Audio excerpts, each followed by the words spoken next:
the second book of Moses, called Exodus. Chapter 1. Now these are the names of the children of Israel which came into Egypt.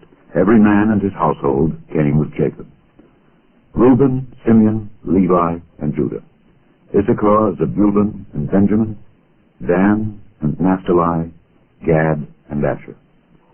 And all the souls that came out of the loins of Jacob were 70 souls, for Joseph was in Egypt already. And Joseph died, and all his brethren, and all that generation. And the children of Israel were fruitful, and increased abundantly, and multiplied, and waxed exceeding mighty, and the land was filled with them. Now there arose up a new king over Egypt, which knew not Joseph. And he said unto his people, Behold, the people of the children of Israel are more and mightier than we.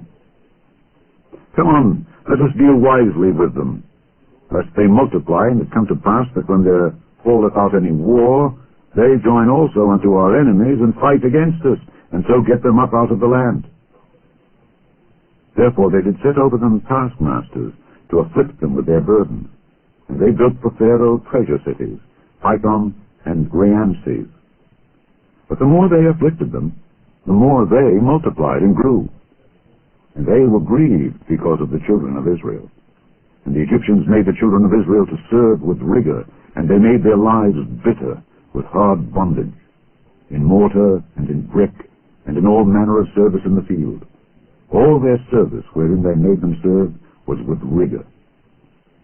And the king of Egypt spake to the Hebrew midwives, of which the name of the one was Shiphrah, and the name of the other Puah. And he said, When ye do the office of a midwife to the Hebrew women, and see them upon the stools, if it be a son, then ye shall kill him. But if it be a daughter, then she shall live.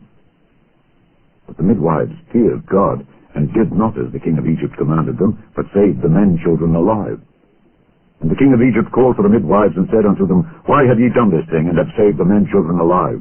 And the midwives said unto Pharaoh, Because the Hebrew women are not as the Egyptian women, for they are lively, and are delivered ere the midwives come in unto them. Therefore God dealt well with the midwives, and the people multiplied, and waxed very mighty.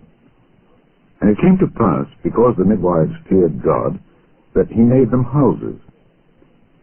And Pharaoh charged all his people, saying, Every son that is born ye shall cast into the river, and every daughter ye shall save alive.